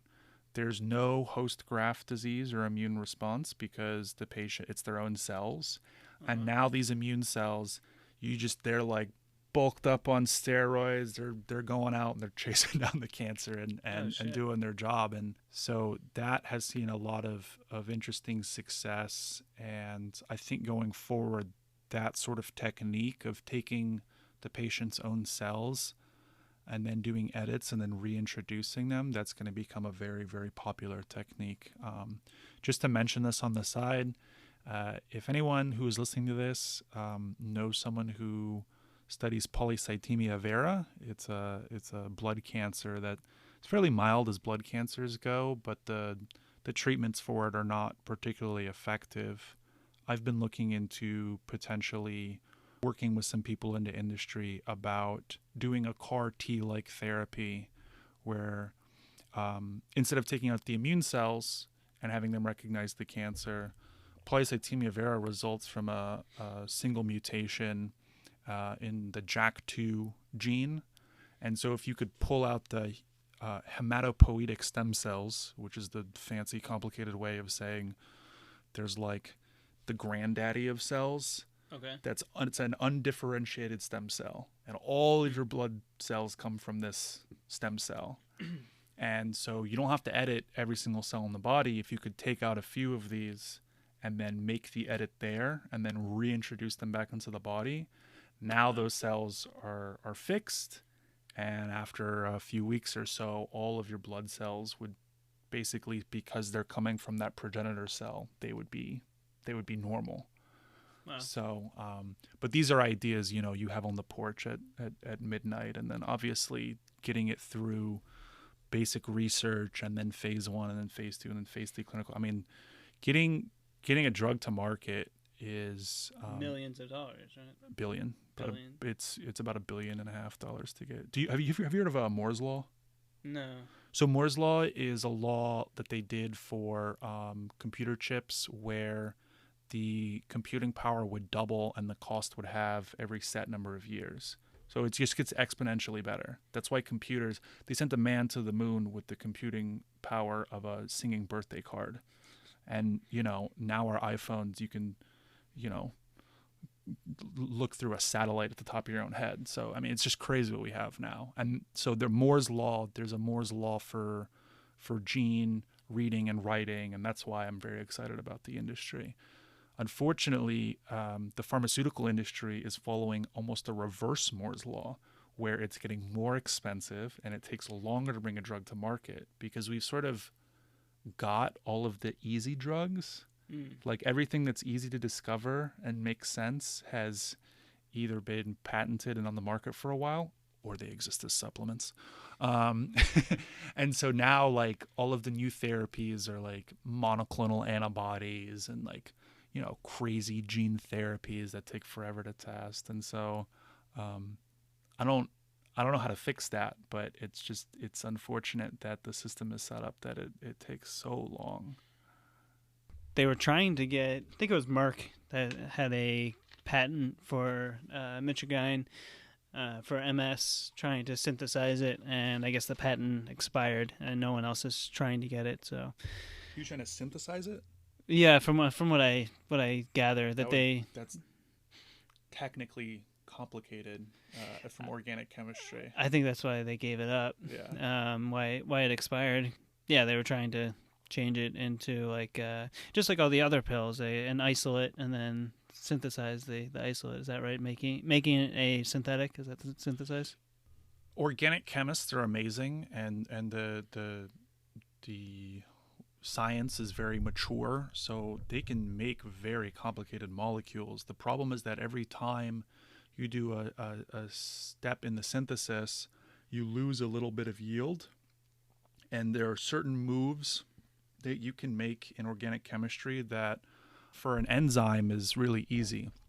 Chirality is really hard for organic chemists. Chirality basically means it's sort of like handedness. Like your left hand and your right hand are the same, but if you flip them, they don't map to each other. Okay. That's really hard for an organic chemist. But, and I'm going to be really biased here because I'm a genetic engineer, enzymes are amazing at doing chirality. So whereas something like synthesizing the active compounds mitragynine from Kratom would be complicated for an organic chemist, for a genetic engineer, well, it would actually be more complicated, but in some ways easier. So you could basically look at the plant for mitragynes and look at the biosynthetic pathway and then pull that pathway out and then put it into yeast. I'm oversimplifying greatly, but you could basically brew the yeast instead of for something like beer, you could brew it for Kratom. And there's a lot of companies right now that are looking to do that for cannabis because the two main compounds in cannabis are THC and CBD, and the plant makes a ton of them. Like if you look at really good leaf and it's oily, those trichomes, that's almost entirely THC and CBD. Yeah. But cannabis is super interesting because it's got all these terpenes and other cannabinoids, and there's a lot of companies that are interested in looking into those compounds to target different diseases. The problem is that if the plant produces them at 0.001%, there could be a therapeutic value to that, but you would never find it. I mean, you know, some kids like smoking like 10 joints trying to get that one compound is not working for them. So if you do an extract, that's super expensive. And so finally we're at the place now where it's so cheap to synthesize DNA and like do all these tests that they're trying to make all these like cannabinoids that are produced in very low amounts in yeast and then test that on different diseases. And so going forward, you know, it's probably going to happen for Kratom too. Yeah, I mean, it's all super interesting because, yeah, those smaller, lesser known or unknown cannabinoids they just come in such a small amount in the natural plant. Like I have a friend who's an extractor. He said that basically they were pulling CBN from the different plants, but they were extracting CBD. So, but he said that the companies that basically they can never get enough. So that CBN was kind of like their personal stash from a bunch of different extractions that they just kept adding to. And he said that it's just such a small amount that you would ever get. But there are a couple companies I've seen on LinkedIn that are focusing on those smaller cannabinoids, which I think is pretty interesting. The company I work for is in the middle of like $150 million deal with Kronos, which is this big pot company up in Canada. I've heard of Kronos. Like milestones to try to make these cannabinoids, but like we're not the only ones. Everyone and their mother in synthetic biology is trying to make pot because I don't want to say it's a bubble, but like now that legalization has happened in a bunch of states and it seems like federal legalization is, fingers crossed, only a few years away. I was going to say probably a few years away. Yeah, well. Hopefully. Yeah. There's just a lot of renewed interest in this sort of thing, and there's a lot of money in it. So, yeah, I'm excited to what the future holds for cannabis especially. Yeah, I mean, I get that a lot of companies are looking into it, but you know what we found from those original THC pills is that they're not nearly as effective It's that whole entourage effect of the different cannabinoids, terpenes, flavonoids working together to create this entourage effect. But the issue that, from what I'm hearing from cannabis professionals, is like a lot of the extracts around Massachusetts are single extracted THC or CBD, because you can't pull it all out at the same time using like a CO2 extraction or ethanol, and then they pull out the terpenes separately and then reintroduce the terpenes. So they're being reintroduced at not a natural level. So a lot of people are saying that they're not safe to smoke or consume. So I guess worried isn't really the right word, but it makes me think that you're not going to get the full medical value if it's synthetic isolate of one of these cannabinoids. It depends on what you're taking the cannabis for. Like, obviously, if you just want to smoke a joint and relax, I would recommend going from the leaf or even vaping, which is what I like to do, just because it's very mild for me. For people who are looking to take it medicinally, and unfortunately I found this a lot just dealing with my own ADD and mood disorder, is it's a lot of trial and error with different compounds. Yeah. It's a lot of trial and error. And so I do understand that people are nervous about extracts, and you mentioned CO2 cracking. That's one of the better ways to get most of the compounds out, but you're always going to leave stuff on the table. And so, like, people who take it, if you take a pot cookie versus you smoke it versus you vape it, you're also getting different compounds. And if it's digesting it first, you're going to make something that's a little bit different. This sort of falls outside my understanding of the chemistry, but in my opinion, the more products that are out there, and even though I personally would not take any of the pure THC pills or different extracts, the more choice there is, people will take the different products, and even if they hate one, they might be able to find one that works for them. Yeah, and I think it's kind of a problem in Massachusetts where medical cannabis doctors they're not writing prescriptions, they can only recommend. And even the definitions today of indica, more like for bed or sleep, hybrid in the middle, mix, and then sativa being more energy, we're finding that even those definitions aren't very accurate because a lot of them are overlapping. It just seems like the indica is a shorter, fatter plant with shorter, fatter leaves, and a lot of the same terpenes and cannabinoids are kind of found in it. And sativa is taller, longer, same thing, those longer, skinnier leaves with a lot of the same terpenes in it. But it's like, those definitions are so broad, and the fact that all these terpenes are found in nature and other plants, it's a lot of trial error, and that's one of the products that we're gonna be starting to mess around with soon, is different teas and herbal blends based on cannabis strains. So finding like limonene is found in citrus, pinene found in like rosemary and piney things. So kind of figuring out where those are found in nature, and then basing different herbal blends off of those, some of our favorite cannabis strains. Can I tell you a cool story? Yeah, man, definitely tell us. I heard about a really interesting product. I haven't been able to find it, but there's been a little bit of research done about how people can improve their well-being by taking walks in the forest. They came up with a dumb millennial term for it called forest bathing. When I was a kid, it's just, let's go into the woods. But anyways, forest bathing. And some scientists predicted that a lot of the trees were giving off different like terpenes and aromatic compounds that you would like breathe in.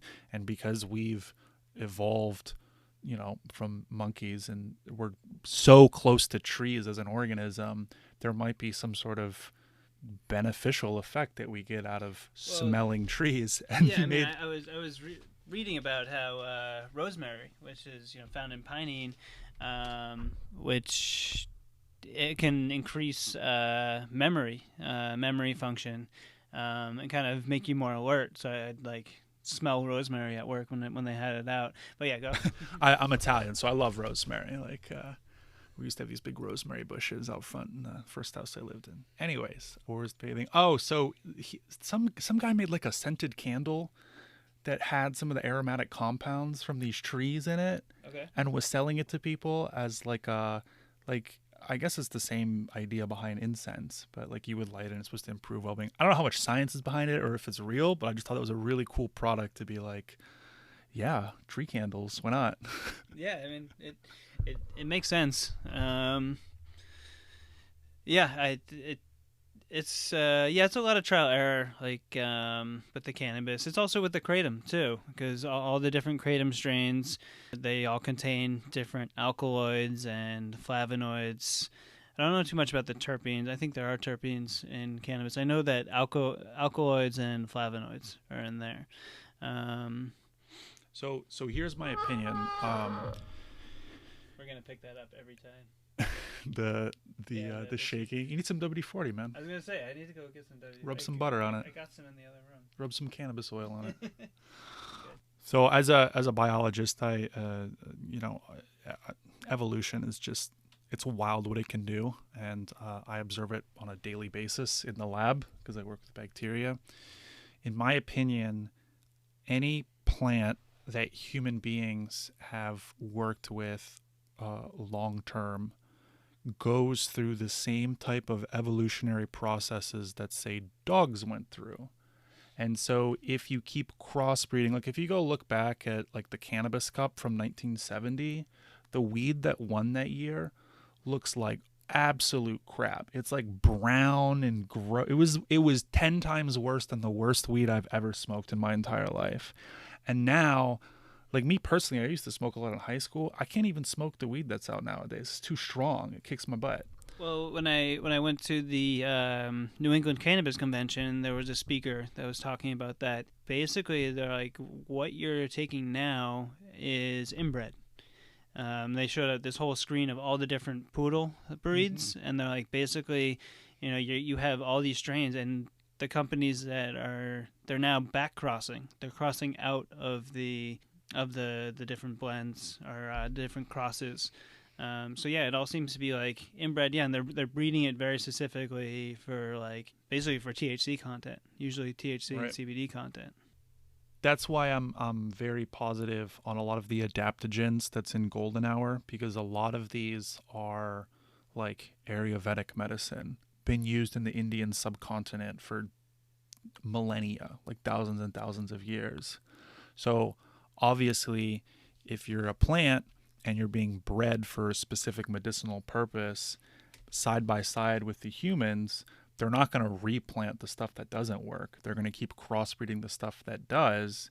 And even though the science behind, say, ashwagandha is not fully understood because there's not a lot of profit to be made there, the research that has been done on the withanolides is very, very interesting. And so the same thing with kratom, the same thing with cannabis.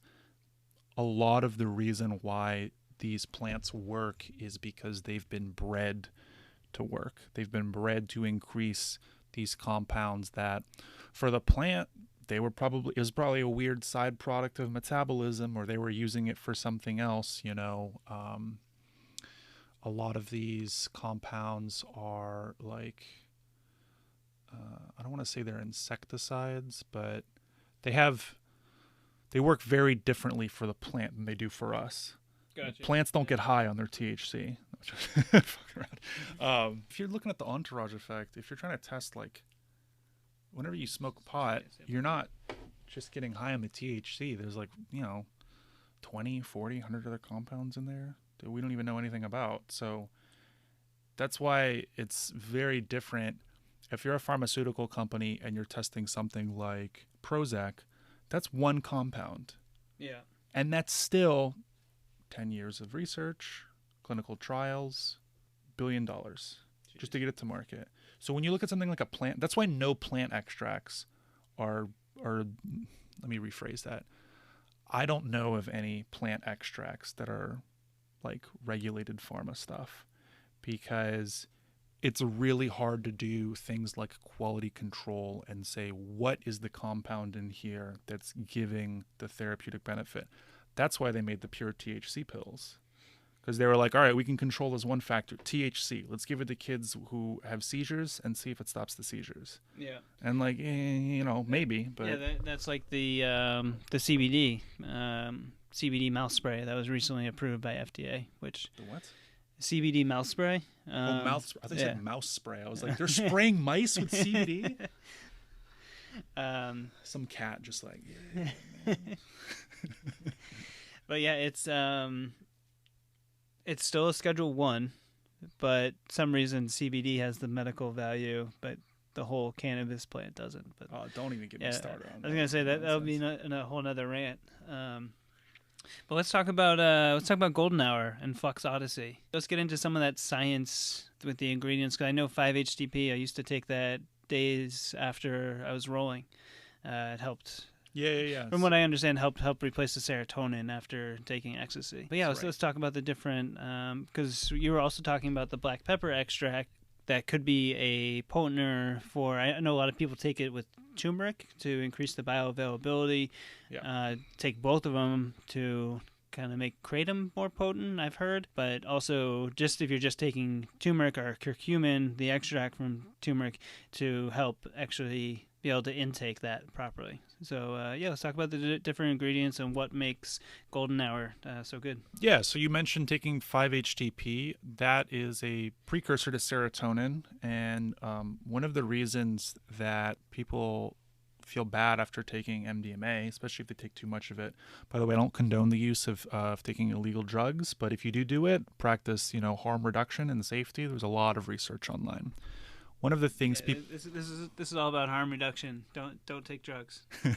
After you take MDMA, your brain is basically depleted of serotonin, because MDMA is in part, I think it's a serotonin agonist. I haven't looked at the science in a while, but yes, that's one of the things they recommend doing, is supplementing before and after, so that you don't have. I don't think it might be called serotonin syndrome, but basically when your brain has spat out all the serotonin, afterwards you feel like crap. Yeah. So we include it because it's fairly mild, but it's a very effective, it's not a mood stabilizer. It's like a good mood booster. I was going to say booster, yeah. Yeah, so, that's how SSRIs work, the selective serotonin reuptake inhibitor. They're making sure there's more serotonin in your system so you don't feel so depressed. This is basically, we take the precursor of serotonin, and so if for whatever reason you're not getting enough of that in your diet, it has been shown there's high scientific evidence that it improves mood, low to medium amounts, right? So you're not going to take it, and it's not like MDMA. You're not going to take it and go crazy, but it's a good thing. And then that I think works really well with the ashwagandha. So ashwagandha is like I said before, this Ayurvedic medicine that has been given by people. They're not medicine doctors, but people in India for they've been using it for like thousands and thousands of years. Oh, really? And so they've done a lot of really interesting research on it. But the dose that I'm using it at is for anti-anxiety. Now they've shown it does other weird stuff, like it can mildly boost testosterone, which I found really strange. I don't know how that works. Again, because it's a plant and it's an extract, that means there's tons of compounds, and they're not always. It's not as easy to track this one compound doing this one thing on this one system in your body. But the withanolides are the active ingredient in that, and the reason why I like ashwagandha instead of something that's like GABAergic. There's a compound people take for anti-anxiety, and I know for a fact it doesn't work because it gets degraded and it doesn't cross the blood-brain barrier. But people take a ton of it. It's like all these supplements. I'm like, that doesn't work. What are you doing? It's super interesting, like the blood-brain barrier. Melanine. GABA.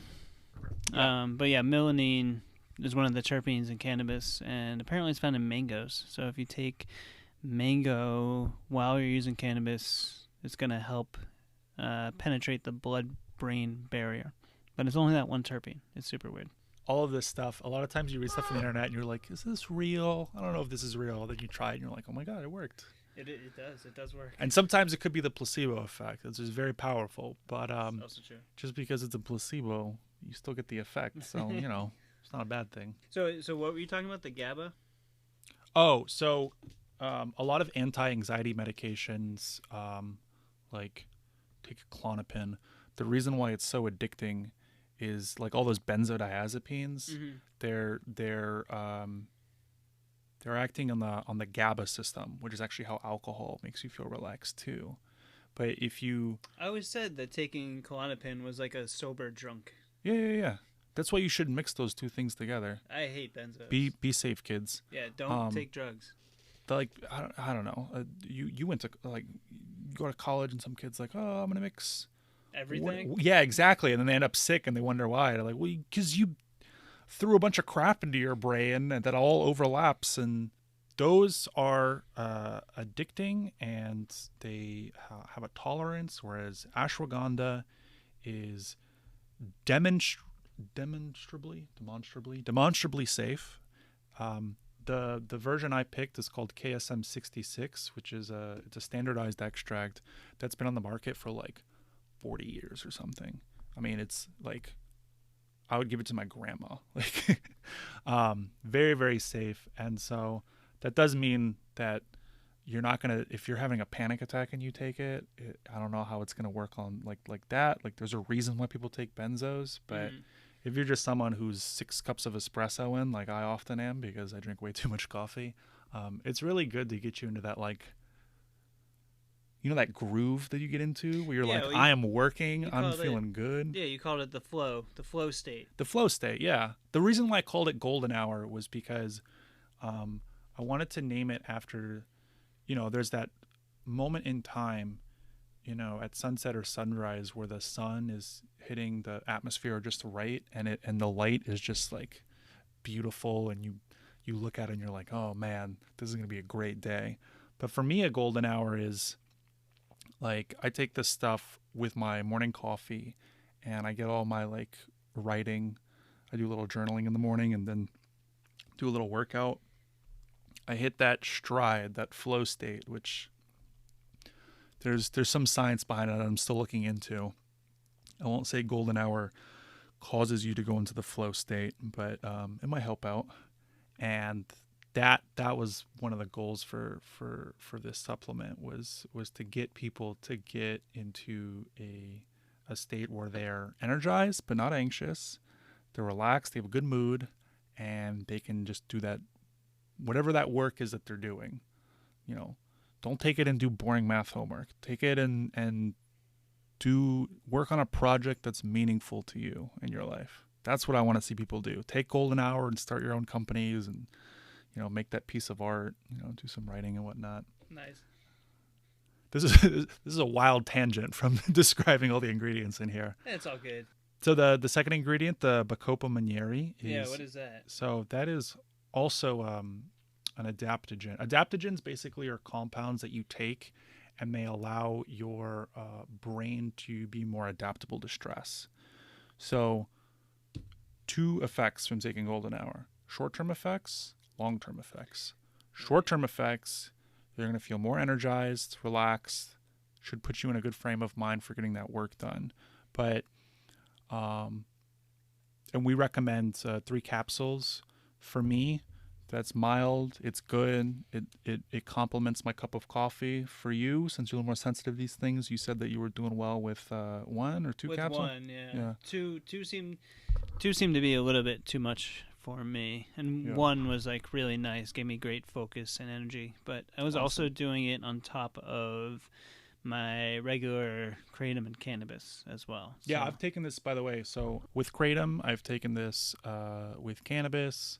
I've taken because people are going to ask me, like, can you take, if I'm on SSRIs, can I take this? And I can't say yes because I'm not a doctor, but I've had people who've taken it on SSRIs. And I was going to say, you can talk about your experience or firsthand experience. We We won't give any advice on the show, but I always do talk about firsthand experiences people have told me. Nothing in here that's going to react poorly with alcohol or kratom or pot. The only thing I will say, because I've done a lot of research, because I really want to make sure that this one is particularly safe, since it's the first compound. For the people that are more experimental and nerdy about taking supplements and nootropics, there are going to be future products. They're a little more, what would you say, powerful. Okay. But again, with the more effective the blend is and compounds, generally there's an increased risk that come with that, you know. Okay. The moral of the story is don't mix stuff and talk to your doctor. Safer than cigarettes, safer than coffee, probably. So the Bacopa Manieri, they've done a lot of tests on memory. I forget the name of the test. The Stroop. They've done a bunch of psychometric testing on memory, and if you take it long term, it definitely seems to improve memory long term. So the active ingredients are called bacicides, and this is the whole plant extracted to 55%, called Synapsa. So like I mentioned earlier, all of these ingredients are patented, and the reason why I picked them, even though it's more expensive, is because when a company gets behind a particular plant, they will patent the way they do the extraction and get it to a certain percentage of active ingredients, and generally the quality controls are a lot stricter. And So does that mean all this, that your product is GMP certified?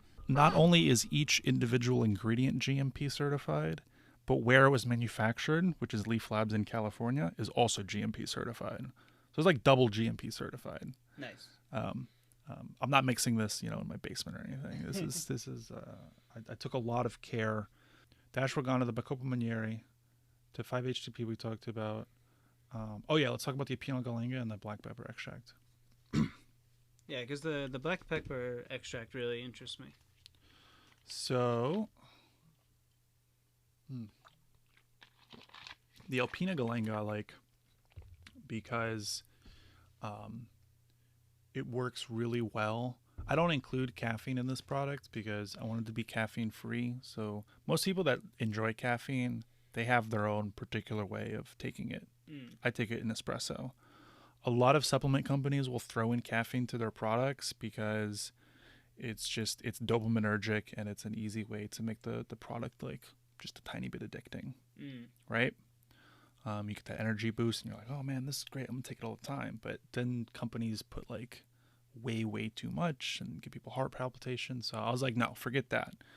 You can take caffeine on your own with this, and it'll be great. The Alpina Galenga, they did a test where it was a control group, and then Alpina Galenga by itself, and then Alpina Galenga plus caffeine. And the two experimental groups outperformed the control on energy and focus for, I think they did it for 4 or 6 hours. Huh. So I'm really impressed by this. This is called enacted.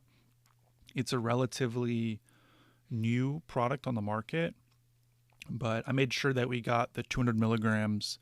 That was the clinical dose that they studied.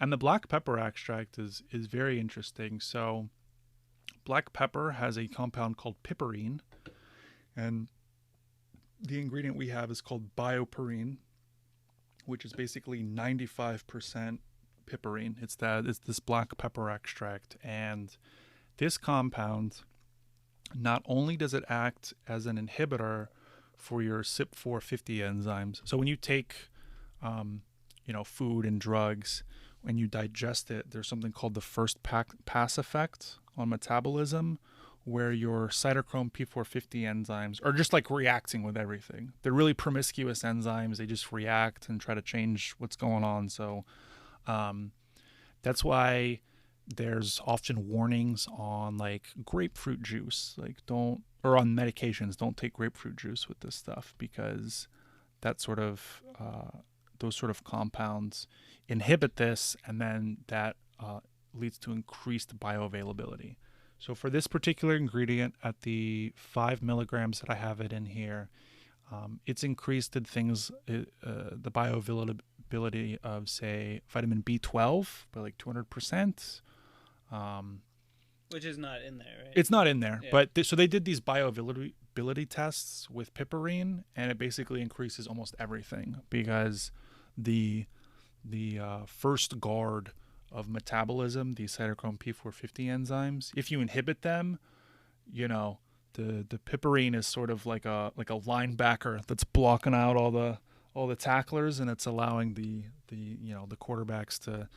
Should not be doing this football metaphor. I was talking completely out of my ass, but basically it allows all of the other ingredients to scoot by and exert their effects. Well, I mean, you mentioned both grapefruit juice and the piperine, the black pepper extract, and those are two things I've heard people using as a potenter, which I don't think is a real word. Potentiator. I always thought it was potenter. I'm like, I don't think that's a real word. Potentiator for kratom, to basically not make it stronger, but to increase the bioavailability. So it works for kratom and also these other ingredients that are in the golden hour?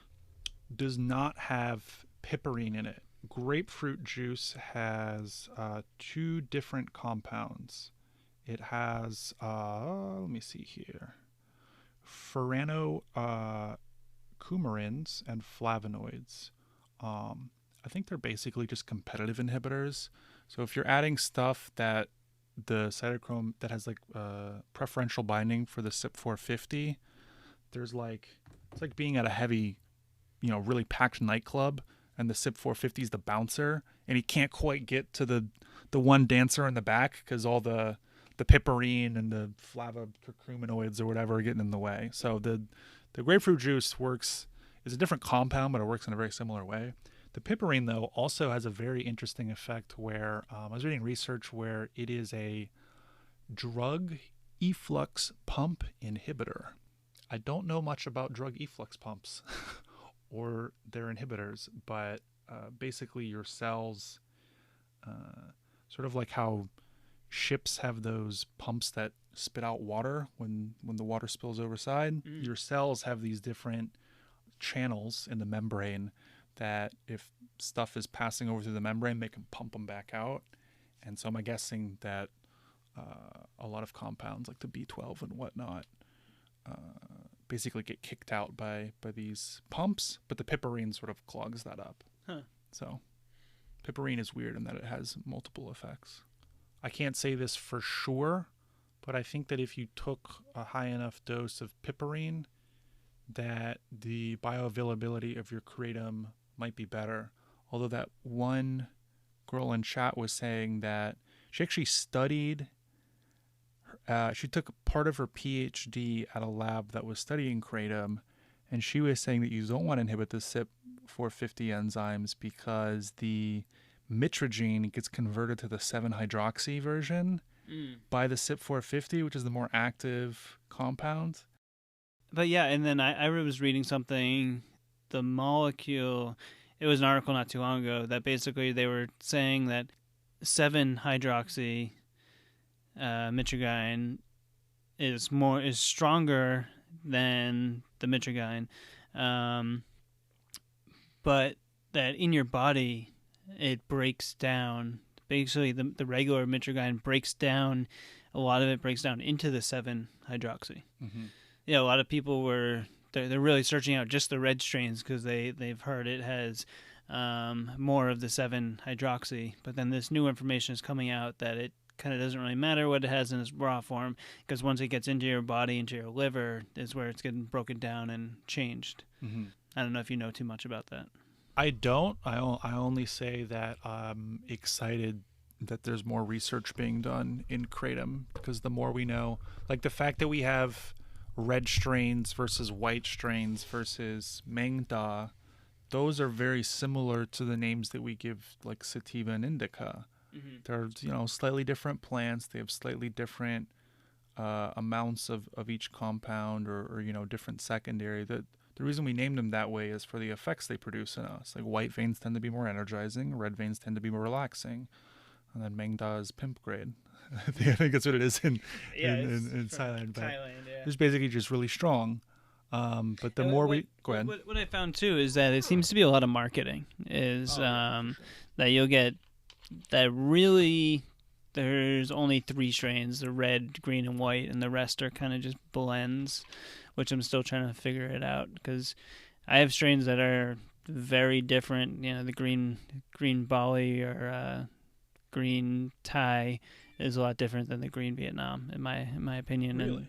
And then we gotta sit down and do some comparison of the different kratom strains because I keep sticking to like 1 or 2 different ones from you. I find that the green Malaysian and green Mangda seem to be my favorite. Yeah. But green Vietnam, I found that to be a lot lighter and smoother. I usually call them smoother or stronger, not necessarily weaker, because some of the ones that may be able to be classified as weaker, they seem to last just as long and kind of give like a different type of boost a little bit. But yeah, it's all super interesting. I can't wait to get out there and actually see the farm, see what's happening. Oh yeah, you're taking a trip out there. Yeah, it was supposed to be this winter, but then Helen had appendix burst, so not gonna be till next year. Okay. Yeah, that's pretty crazy. Still though.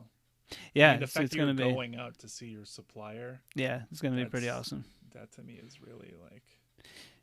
Yeah, it just shows like where your motivations are. Because I know a lot of people, you know, like, oh, I'm gonna sell kratom or I'm gonna sell stuff online, and then like, whatever, they're just like in it for the money and they don't really actually give a shit. And especially some of these like head shops that are like, oh yeah, we sell kratom, but it's like a gas station, like they don't care. Yeah, it's all warehouse shit. They're also selling, you know, all types of shit that's bad for you, alcohol and cigarettes. Yeah, I mean, we really do care. It's Helen and I mainly run it. You know, I got into it because it helped me so much, and then I wanted to pass it on. But walking down our supply chain and really seeing what's going on, working with the farmer to make sure all the health regulations, their health standards are up to the U.S. regulations. Mm-hmm. So it's gonna be pretty major going over there. Where were we at? The piperine? Is there anything else that's in that? The piperine. Not much else to say in the piperine. It allows all the other ingredients. I hate using the word synergize, but that was what was recommended to me. It's like people understand the word synergize. It allows all of the other ingredients to be more effective. Okay. That's how I'd put it. And so yeah, 5 different ingredients, and they're all at their effective doses. And so I know you said it's GMP compliant, and a lot of my listeners, a lot of my customers are really interested in all natural products. I know that 5-HTP is... This is from a grape extract. No, give me a second. I was going to say 5-HTP, I know it's found, your body produces it naturally. So this is called HT Purity. A lot of times they'll do 5-HTP as I think it's a grape seed extract. I'm not positive on this, but I can find out more. But all of the ingredients in here are natural products. So they're either plant extracts or they're things that are found naturally in your own body. Nice. Yeah, so we are going to, so full disclosure, that if you follow the affiliate link below to Nick's site, you will get 15% off, and then a small portion will go to us over at Mass Herbal. So it's a great way to help out Nick, buy a great product, but also help out the show as well. So do you want to talk about anything more? I know, like, that some of the difficulties that you guys face with the supplements is also similar to what I'm facing with kratom products, as well as I'm trying to sell CBD in Massachusetts is making it really hard. So maybe before we go, you want to get into anything more about like Flux Odyssey, or I know we talked a little bit about your start or and why you started Flux Odyssey, but anything more about the business and any difficulties that you're facing that might be able to help other entrepreneurs that are getting into a similar market? Yeah, so going back a little bit to my background, I really struggled when I first went to college after I got diagnosed with ADD and cyclothymia, and they had me on all sorts of crap. I was taking at one point 4 different pharmaceutical compounds, and it was just like a complete mess. And I was gonna say, how did it make you feel? Awful. Lithium just made me feel like a flat zombie, and then I was taking Vyvanse for a while, which I did like, and it was effective, but it's very stimulating. It's basically methamphetamine, but they stuck an amino acid on it, so it's like a prodrug, and it ends up getting degraded somewhere in your body, probably by CYP450 enzymes, and it basically turns into the active compound. And then at one point I was taking like Seroquel, which is basically like a bear tranquilizer, and then I was trying Prozac for a little bit, just like all this crap, and nothing seemed to be working. And I don't want to give you my full origin story, but it took me a long time to work through all this stuff. And eventually I went back to school, and I wasn't taking anything. I was stubborn enough to tell that doctor to screw himself, that I was going to graduate college, on my own terms. And I did found that, Kratom helped, and Nootropics helped, and I had not discovered some of these natural products that are now in golden hour until after I graduated. But I was amazed because supplements, in my mind, supplements are like open source, not science, but like open source treatment. Like a lot of times you have some sort of illness, you go to a doctor and they try to diagnose it, and they give, and then like the what I would call the design, test, build cycle, but for them is the diagnosis, prescription, test cycle. It's just so long, and all of the pharma stuff is just extremely powerful and has all these crappy side effects. Yeah. And for me, just ordering stuff online and doing a lot of research, there are these great Reddit communities like our Nootropics, our supplements, our drug nerds. There's a lot of different, there's the longevity forum. There's a lot of people that have been doing this for a long time and testing them themselves. And they're starting to be such a loud voice. They're actually pushing the science forward. Like a lot of people with ADD have been taking modafinil, which is a wakefulness agent, to treat their ADD, because they're like, I've been taking Ritalin for 10 years. It's screwed up my entire system. So I'm very positive on supplements and people doing their own research into these compounds. Like Mike said, we are doing this affiliate link. I'm giving everyone who clicks through it, who's listening to the podcast right now, 15% off. And the promo code Kratom Guy. Promo code is going to be Kratom Guy. You can type it in at the website Flux Odyssey, or we'll have a link in the show notes. And if you're at all interested, please do check it out. If you absolutely hate it and don't ever want to take it again, we do like full refunds, like no questions asked. You don't have to like send back the ball or anything. Just like you can ask Mike or email me. Like I'm very, very accessible. I just want to make sure that people are taking it and enjoying it. And I really want to thank you and your listeners for trying this out.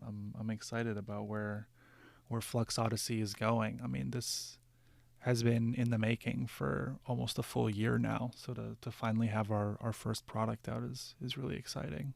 You had other questions, but I totally forgot where we're going to go. That might be a good place to end it.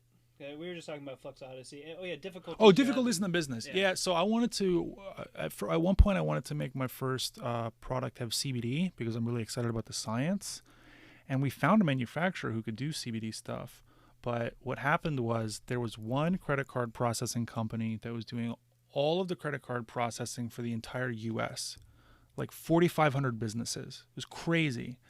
Someone found out that credit card processor, some jerks, and I can't even blame them because the law is so messed up, but they were using the credit card processor to launder THC as CBD products. They're doing something illegal.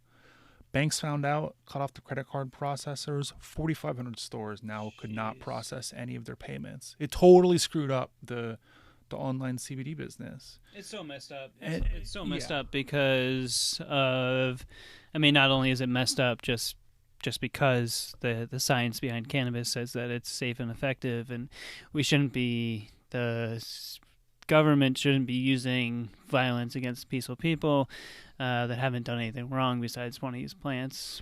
But it's even if we go by current laws, it's because of, I believe it was a 2016 or 2017 Farm Bill that legalized recreational hemp, which is classified anything under 0.3% THC. So it should be right now traded like any other commodity. I know that they're starting in certain states to do crop insurance, so at least the farmers are protected. The banking difficulties are just, it's not only just the Massachusetts law why I can't sell CBD, it's the banking. I guess now it's for legal cannabis companies, it's Citibank or Capital One does it, but you have to have like, I think it's like $100,000 down or something like that. It's really messed up. The future, and I know you and I agree on this because you're mentioning the non-aggression principle and other kind of libertarian-y type stuff, but I really do think that the future of the internet is going to be everything bought and paid for with cryptocurrency, blockchain and people with individual sites are going to be on blockchain. I am interested in crypto, I'm interested in blockchain, and I'm interested in the future of the internet and how people can do things like buy and sell goods and services and host content without interference from the federal government, from different tech conglomerates, banks, anyways. We really got to do an episode that's just getting out of our libertarian energy, just like, oh, the government. Well, yeah, I mean, I'll definitely have you on. We are running out of time. Yeah, let's, anything else before we go? And your email? You can reach me at flux.odyssey.contact@gmail.com. You can also reach me online on Twitter at Nicholas F. White. And then the website is flux-odyssey.com. If you know Mike's contact, you can contact him and contact. There's a lot of ways to reach me. You can find me on LinkedIn. There's a lot of places. I'm very accessible on the internet. Nice. So that promo code again on flux-odyssey.com is Kratom Guy, or follow the affiliate link down in the description, and a way to purchase something from Nick and also get a nice discount, 15% discount, and also help out the show. Yeah, buy a lot of bottles so Mike can get his affiliate money and buy a second mic, because we're pretty cozy in here in this studio. Yeah, help us get another microphone, or just donate. I should set up a Patreon. I'm going to do that this week, set up Patreon. So, go to Patreon, and we'll be there at Kratom Guy. It'll be set up by the time this show's up. Nick, thank you so much for coming on the show, and I really hope to have you on again. Mike, thank you so much for hosting. It was a pleasure, and I look forward to the next time.